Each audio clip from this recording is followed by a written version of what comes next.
السلام علیکم ورحمۃ اللہ وبرکاتہ۔ امید ہے دوستو تمام حضرات خیر و عافیت سے ہوں گے۔ دوستو، آج ہم آپ کو اس سبق کے اندر بتانے جا رہے ہیں کہ والدین کی اطاعت کتنی ضروری ہے اور والدین کی اطاعت کے متعلق حدیث میں کیا بات آئی ہے اور قرآن کریم میں کیا بات آئی ہے۔ جو آدمی اطاعت کرتا ہے اسے کیا ملتا ہے، اور جو آدمی اطاعت یعنی نافرمانی کرتا ہے والدین کی، اس کو کیا سزا اور کیا وعید اس کے لیے حدیث اور قرآن پاک میں کیا آئی ہے۔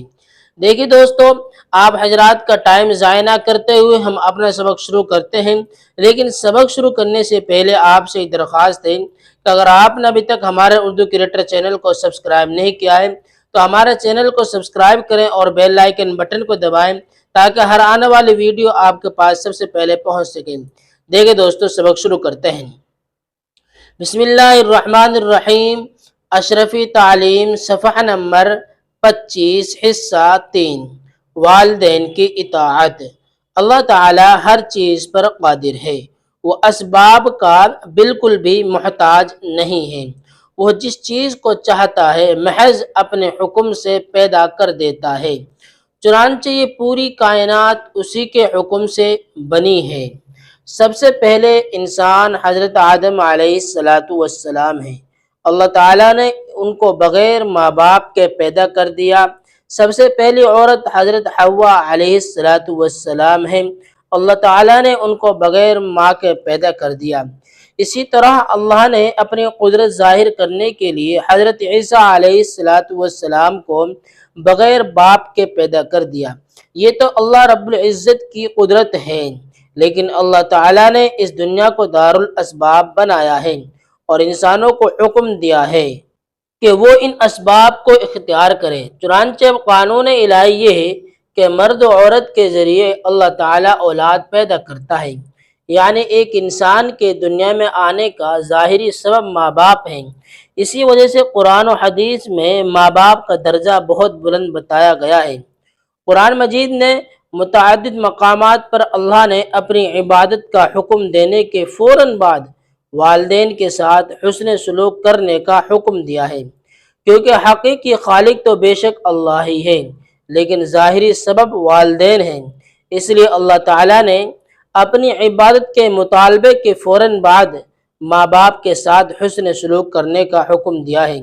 اور حدیث پاک میں حضرت محمد صلی اللہ علیہ وسلم کے ارشاد گرامی ہے کہ جنت ماں کے قدموں کے نیچے ہے، اور حدیث پاک میں باپ کو جنت کا دروازہ بتایا گیا ہے، یعنی ماں باپ کی اطاعت سے جنت ملے گی۔ اور ایک دوسری حدیث میں ارشاد ہے کہ ماں باپ کی خوشی میں اللہ کی خوشی ہے اور ماں باپ کی ناراضگی میں اللہ کی ناراضگی ہے، یعنی جس نے اپنے والدین کو خوش کر لیا تو سمجھو کہ اللہ بھی اس سے خوش ہے، اور جس نے اپنے والدین کو ناراض کیا تو اس نے اللہ کو ناراض کیا۔ اور یہ ایک حقیقت ہے کہ جس سے اللہ خوش ہوگا وہ جنت میں ضرور جائے گا، اور جس سے اللہ ناراض ہوگا اس کو جنت نہیں ملے گی بلکہ اس کو دوزخ میں ڈالا جائے گا۔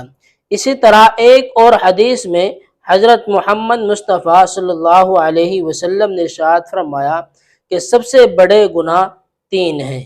نمبر 1 شرک کرنا، نمبر 2 والدین کی نافرمانی کرنا، نمبر 3 جھوٹی گواہی دینا۔ اس حدیث سے معلوم ہوا کہ اگر کوئی شخص اپنے والدین کی نافرمانی کرتا ہے تو وہ سب سے بڑا گناہ کرتا ہے۔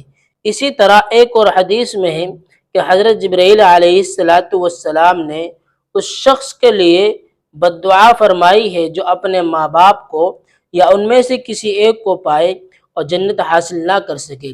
حضرت جبرائیل علیہ السلام کی اس بد دعا پر حضرت محمد صلی اللہ علیہ وسلم نے فرمایا آمین، یعنی اے اللہ اس بد دعا کو قبول فرما لے۔ اس سے بھی معلوم ہوا کہ ماں باپ کی خدمت سے جنت ملتی ہے اور ان کی نافرمانی سے جہنم۔ ایک صحابی نے حضرت محمد مصطفیٰ صلی اللہ علیہ وسلم سے دریافت کیا کہ اولاد پر ماں باپ کا کیا حق ہے، تو پیارے رسول حضرت محمد مصطفیٰ صلی اللہ علیہ وسلم نے ارشاد فرمایا کہ وہ آپ کے لیے جنت اور دوزخ ہیں، یعنی اگر آپ ان کی اطاعت و فرما برداری کریں گے تو آپ کو جنت ملے گی، اور اگر ان کی نافرمانی کریں گے اور ان کی شان میں گستاخی کریں گے تو جہنم ملے گی۔ پیارے بچوں، تمہیں چاہیے کہ اپنے ماں باپ کا ادب اور احترام کرو، دل و جان سے ان کی خوب خدمت کرو، اور ان کی نافرمانی اور ان کی شان میں گستاخی کرنے سے مکمل پرہیز کرو، تاکہ تمہیں اللہ تعالیٰ کی رضامندی اور خوشنودی حاصل ہو اور جنت میں تمہیں اعلیٰ مقام ملے۔ یہ الفاظ ہیں اور یہ معنی، ان الفاظوں کے معنی دیکھیں۔ کس الفاظ کے معنی ہیں؟ والدین کے معنی کیا ہے؟ ماں باپ۔ اطاعت کے معنی حکم ماننا، فرما برداری کرنا، محض صرف فقط۔ دارالاسباب کیا معنی؟ اسباب کا گھر۔ سوالات، ان سوالاتوں کے جوابات آپ کو کمنٹس میں دینے ہیں اور ہم بھی آپ کو بتلا رہے ہیں۔ دیکھیے، قرآن و حدیث میں ماں باپ کا کیا درجہ بتایا گیا ہے۔ قرآن کریم کے اندر جہاں اللہ تبارک و تعالیٰ نے اپنی عبادت کو حکم دیا ہے، وہاں اپنی عبادت کے حکم کے ساتھ ساتھ یہ بھی کہا ہے کہ تم اپنے ماں باپ کی اطاعت اور فرم برداری کرو۔ اور حدیث پاک میں آتا ہے کہ حدیث پاک میں آیا ہے کہ جنت ماں کے قدموں کے نیچے ہے اور باپ جنت کا دروازہ ہے۔ تیری راضی ہے اگر تو چاہے تو اپنی جنت کو برباد کرے ماں باپ کی نافرمانی کر کے، یا جنت کو پالے اپنے ماں باپ کی اطاعت کر کے۔ ماں کے قدموں کے نیچے جنت ہونے کیا مطلب ہے؟ یعنی کہ ماں باپ کے قدموں کے نیچے جنت ہونے کا یہ مطلب ہے، اگر ماں کی اطاعت کرو گے تو اللہ خوش ہوگا، اور جو اللہ خوش ہوگا تو پھر جنت ملے گی۔ ماں باپ کا جنت اور جہنم ہونے کیا مطلب ہے؟ یعنی کہ ماں باپ کا جنت ہونے کا مطلب یہ ہے کہ اللہ کی رضامندی میں، ماں باپ کی رضامندی میں اللہ کی رضامندی ہے، جو اللہ راضی ہوگا تو جنت ملے گی۔ اور جہنم ہونے کا مطلب یہ ہے کہ جب ماں باپ ناراض ہوں گے تو اللہ ناراض ہوگا، اور جب اللہ ناراض ہوگا تو پھر اس کو جہنم ملے گی۔ جو شخص اپنے والدین یا ان میں سے کسی ایک کو پائے اور پھر بھی جنت حاصل نہ کر سکے تو اس کی ہلاکت کی بد دعا کس نے کی؟ ان کی ہلاکت کی بد دعا حضرت جبریل علیہ السلام نے کی، اور اس بد دعا پر آمین کس نے کہی؟ اور اس بد دعا پر آمین حضرت محمد مصطفیٰ صلی اللہ علیہ وسلم نے کی، تاکہ یہ دعا قبول ہو جائے۔ تو دوستو، ہمارا یہی تک یہ سبق مکمل ہوا۔ اس سبق کو آپ بہت دھیان سے اور سمجھ کر سنیں، آپ کو بہت فائدہ ہوگا، اور جو حضرات اپنے ماں باپ اور والدین کی نافرمانی کرتے ہیں ان تک ہمارے اس ویڈیو کو پہنچائے، تاکہ وہ حضرات اور وہ نوجوان اپنے ماں باپ کی خدمت کرنے لگ جائیں اور اللہ کا خوف اور نبی کا طریقہ ان کی زندگی میں آ جائے۔ تو دوستو، ہمارے اس یوٹیوب چینل سے اسی طرح جڑے رہیں اور ہمارا ساتھ دیتے رہیں۔ تو پھر ملتے ہیں اگلے سبق کے ساتھ۔ السلام علیکم ورحمۃ اللہ وبرکاتہ۔